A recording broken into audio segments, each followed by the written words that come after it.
Sudah 2 pekan berlalu, kematian Wayan Mirna Salihin masih diselimuti tanda tanya.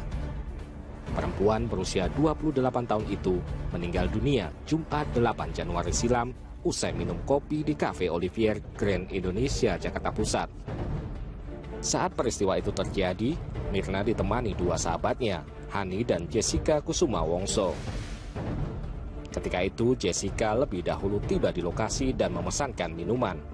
Fashion Sacerac untuk Hani, koktail untuk dirinya sendiri, dan secangkir es kopi Vietnam untuk Mirna. Usai minum kopi tersebut, Mirna langsung kejang-kejang dan dibawa ke klinik di Grand Indonesia.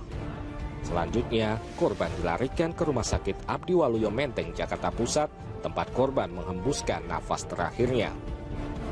Sempat mendapat penolakan, polisi akhirnya berhasil membujuk pihak keluarga untuk melakukan otopsi terhadap jenazah perempuan yang baru mengakhiri masa lajangnya Desember silam. Setelah otopsi, jenazah Mirna akhirnya dikebumikan di Bogor. Polda Metro Jaya menemukan kandungan racun sianida dalam kopi yang diminum Mirna. Temuan sianida berdasarkan hasil kerja penyidik Puslapfor setelah menyelidiki 6 sampel kopi yang diamankan dari TKP Cafe Olivier. Kepala DVI Mabes Polri, Kombes Pol Anton Castellani merincikan ada sianida dalam bentuk NaCN dengan kadar 15 mg tiap cc. Jika secangkir kopi yang diminum Mirna berjumlah sekitar 250 cc, maka ada 3.750 mg sianida di dalamnya. Dengan dosis 3 gram itu, secangkir kopi yang diminum Mirna mampu menewaskan 20 hingga 25 orang. Padahal sianida dapat mengakibatkan kematian hanya dengan dosis 150 sampai 200 mg saja. Adanya sianida sekaligus mengundang sejumlah pertanyaan. Siapakah yang memasukkan racun mematikan itu ke dalam kopi Mirna? Kita sudah mendapat laporan dari laboratorium forensik bahwa benar ada kandungan sianida. Saya tidak sebutkan berapa gram dan lain-lain. Maka dari itu merupakan petunjuk bagi kami untuk mengungkap kasus ini. Ya, belum ada tersangka dalam kasus ini. Temuan sianida memberi titik terang bagi penyidik Reserse Kriminal Umum Polda Metro Jaya. Direktur Ditreskrimum Polda Metro Jaya, Kombes Krisnamurti, memberi isyarat ada kemajuan untuk mengungkap kasus tersebut. Racun yang mematikan korban itu masuk dari kopi yang diminum oleh Mirna yang sekarang sedang dikembangkan arah penyelidikannya bagaimana masuknya kopi itu ke dalam masuknya racun sianida itu ke dalam kopi. Berdasarkan prarekonstruksi pada 11 Januari lalu, terungkap Jessica dan Hani tiba lebih awal di Cafe Olivier. Mereka tiba di kafe yang terletak di Grand Indonesia itu pada pukul 16:09. Jessica lalu memesan es Vietnamese untuk Mirna. Kemudian Jessica memesan minuman koktail untuk dirinya dan Fashion Sacerac untuk Hani. Pukul 17, Mirna datang bersama suaminya. Mirna langsung meminum kopi yang diberikan Jessica. Beberapa menit kemudian, Mirna kejang-kejang usai minum kopi. Korban dibawa ke klinik dan kemudian dirujuk ke Rumah Sakit Abdi Waluyo Menteng, Jakarta Pusat. Mirna meninggal setelah mendapat perawatan di rumah sakit. Dari otopsi, tim Puslapfor Mabes Polri memastikan ada sianida di tubuh Mirna. Pada 19 Januari, Direktorat Reserse Kriminal Umum Polda Metro Jaya kembali memanggil Jessica sebagai saksi. Pemeriksaan dilakukan untuk mendalami kematian Wayan Mirna Salihin. Kombes Krisnamurti menyebutkan keterangan Jessica dibutuhkan untuk mencari tahu siapa yang menaruh racun sianida di kopi Mirna. Keterangan Jessica juga sangat penting didengar penyidik karena Jessica lah yang memesan dan membayar minuman di Cafe Olivier. Selain itu, Jessica juga menginisiasi pertemuan dengan Mirna dan saksi lainnya yaitu Hani. Bak berlomba dengan waktu, di hari yang sama, Polda Metro Jaya langsung melakukan reka ulang di Cafe Olivier. Prarekonstruksi kematian Mirna Salihin ini fokus pada proses peracikan kopi dan mencari sejumlah petunjuk untuk mengungkap kasus. Polisi menghadirkan 4 orang saksi yang berada di TKP saat tewasnya Mirna. Mereka adalah karyawan dan manajer Cafe Olivier, serta orang yang melihat dan mengetahui kondisi terakhir Mirna sebelum dilarikan ke rumah sakit. Pada kesempatan itu, polisi merekonstruksi peristiwa termasuk cara peracikan kopi. Polisi memesan 4 kopi dalam beberapa skenario, mulai dari kopi yang dibiarkan 51 menit tanpa diaduk, kemudian kopi diaduk selama 51 menit, lalu kopi yang ada racun namun dibiarkan 51 menit tanpa diaduk, serta secangkir kopi mengandung racun yang diaduk selama 51 menit. Setelah gelar perkara, tim penyidik bakal melanjutkan dengan rekonstruksi adegan di Cafe Olivier. Namun waktunya masih belum dipastikan. Polda Metro Jaya Rabu malam 20 Januari lagi-lagi memeriksa Jessica. Sekali lagi dengan status sebagai saksi. Jessica mengaku hanya dimintai keterangannya untuk penyempurnaan BAP. Tidak ada pertanyaan baru dari para penyidik. Pertanyaan masih seputar kronologi kematian Wayan Mirna usai meneguk kopi Vietnam di Cafe Olivier. Jessica juga membenarkan Hani ikut mencicipi kopi yang ada di gelas Mirna. Sedangkan alasan Jessica tidak ikut mencoba kopi Mirna karena memiliki sakit mah yang dapat kambuh jika meminum kopi.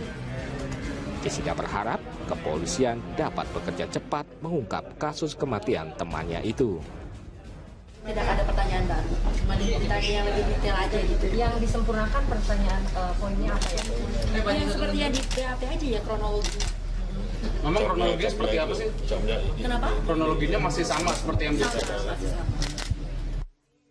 Misteri kematian Mirna menimbulkan sejumlah spekulasi. Satu di antaranya soal kemungkinan motif cinta segitiga yang melibatkan Mirna, Arif suaminya, dan Jessica. Tapi spekulasi itu dibantah pengacara Jessica, Yudi Wibowo Sukinto. Menurut Yudi, Jessica memiliki pacar seorang pria bule. Yudi menambahkan, saat di Australia, Mirna dan Jessica memang berteman, namun tidak tinggal serumah. Yudi pun menyanggah bahwa Jessica telah menaruh racun sianida ke dalam kopi Mirna. Menurut Yudi, jika benar kopi itu mengandung racun sianida, maka Hani pun meninggal karena ikut mencicipi.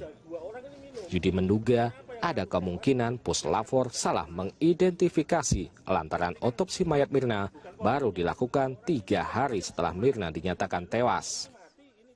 Mari kita diskusikan, ahlinya jangan satu saja, ahlinya harus banyak. Kalau logika aja kita orang awam, 2 orang ini minum kopi yang sama, ini minum, ini mati, ini tidak, ini tewas, ini tidak tewas. Gambar selain sianida terbukti sudah ditemukan dan sejumlah saksi beberapa kali menjalani pemeriksaan. Namun polisi belum juga menemukan siapa tersangka dalam kasus kematian Mirna. Menurut Kabid Humas Polda Metro Jaya, Kombes Pol Muhammad Iqbal, hal ini terjadi karena polisi belum menemukan 2 alat bukti yang cukup. Muhammad Iqbal menegaskan, bila penyidik telah menemukan sekurangnya 2 alat bukti yang cukup, pihaknya akan segera melakukan gelar perkara.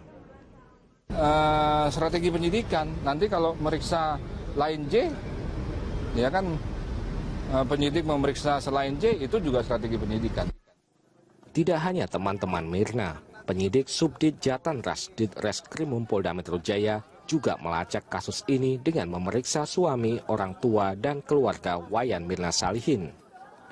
Suami Mirna, Arif, datang ke Polda Metro Jaya bersama mertuanya, Dermawan Salihin, dan saudara kembar Mirna, Sandy Salihin. Seusai diperiksa penyidik Direktorat Reserse Kriminal Umum Polda Metro Jaya, Arif tidak mau berkomentar banyak. Sementara Dermawan Salihin sangat berharap polisi dapat membongkar misteri kematian anaknya.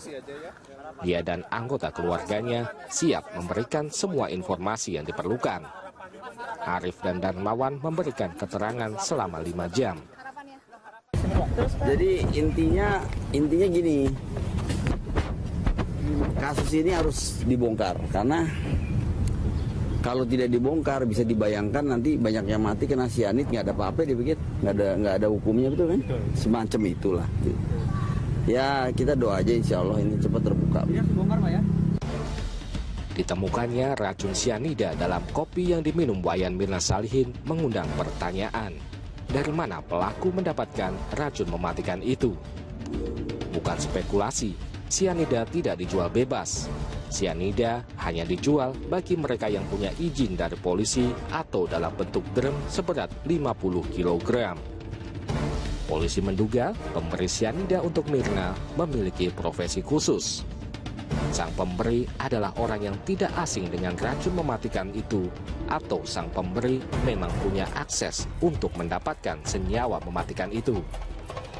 Sulitnya memperoleh sianida dibenarkan Direktur Pengawasan Produk Berbahaya BPOM, Mustafa.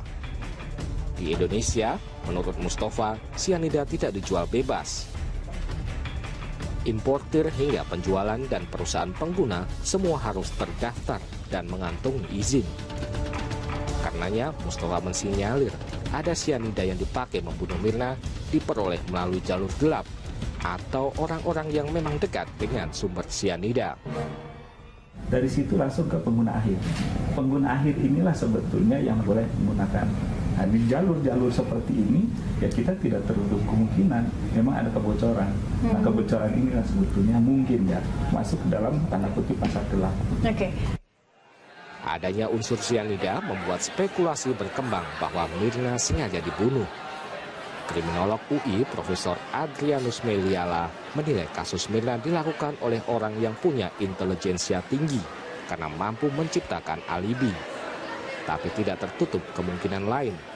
Kasus ini dilakukan seseorang yang masih amatir. Sebab dosis sianida di kopi Mirna sangat tinggi. Padahal untuk membunuh tidak perlu memakai sianida hingga 3 gram.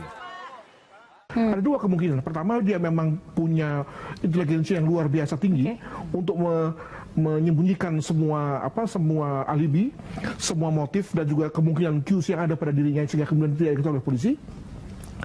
Atau yang kedua, dia memang luar biasa amatir nih. Tadi kita bicara mengenai bahwa sebetulnya dengan 15 mg itu sudah mampu membunuh sekian orang. Sebenarnya hanya dengan satu titik saja sebenarnya sudah bisa membunuh. Tapi toh dia buang saja begitu banyak. Dan bereaksi langsung cepat. Ya, mengindikasikan bahwa dia memang tidak paham dengan apa itu sianida. Pada Jumat kemarin, tim Reskrimum Polda Metro Jaya mengamankan pembantu rumah tangga Jessica berinisial SR. Menurut polisi, SR bisa menjadi saksi kunci dalam kasus ini. Sehingga untuk memudahkan proses penyelidikan, SR diamankan. Direktur Kriminal Umum Polda Metro Jaya, Kombes Pol Krisnamurti menjelaskan, SR diamankan di suatu tempat agar memudahkan kehadirannya. SR merupakan pembantu rumah tangga Jessica yang diminta membuang celana yang dipakai Jessica saat bertemu Mirna di Cafe Olivier. Menurut pengacara Jessica, celana itu dibuang karena robek dan sudah tidak layak pakai. Polisi mencurigai Jessica menyembunyikan sesuatu dengan dibuangnya barang bukti itu. Alasannya biar dia nggak jauh-jauh aja, nanti sulit nyarinya kalau dibutuhkan. Kalau dia pulang ke kampungnya kan sulit. Pekerjaannya bagaimana? Polisi hingga kini masih bekerja keras untuk mengungkap siapa yang meracuni Mirna. Olah TKP, prarekonstruksi, dan memeriksa sejumlah saksi sudah dilakukan. Semoga penyidik Polda Metro Jaya bisa segera mengungkap misteri kematian Mirna. Ya, Egit, apa yang disampaikan Ahok terkait pemeriksaan hari ini, Egit?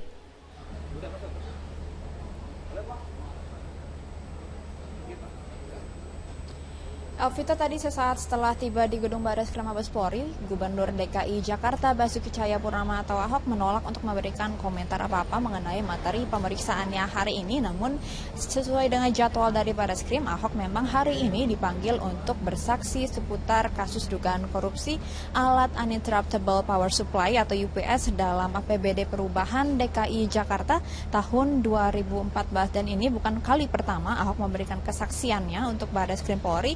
beberapa waktu lalu ia juga pernah memberikan kesaksian untuk tersangka lain, namun untuk hari ini ia akan memberikan kesaksian untuk 2 orang tersangka dari pihak legislatif Komisi E DPRD DKI Jakarta, yakni Fahmi Zulfikar dan juga Muhammad Firmansyah.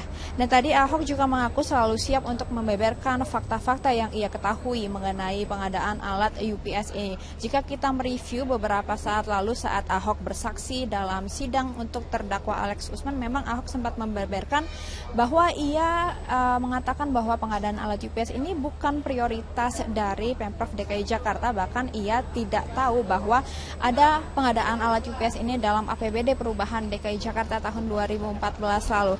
Namun hari ini Ahok akan memberikan keterangan yang lebih lengkap lagi dan ia juga menduga bahwa pemanggilan kali ini berkaitan dengan kesaksiannya dalam sidang terdakwa Alex Usman beberapa waktu yang lalu. Namun ia yakin dalam pemeriksaannya kali ini tidak akan berlangsung lama karena hanya untuk melengkapi keterangan Ahok sebelumnya. Alvita. Ya, Egit, lalu kasus ini sendiri sebenarnya sudah bergulir setahun lebih, Egit. Apakah ada kemungkinan muncul tersangka baru nantinya?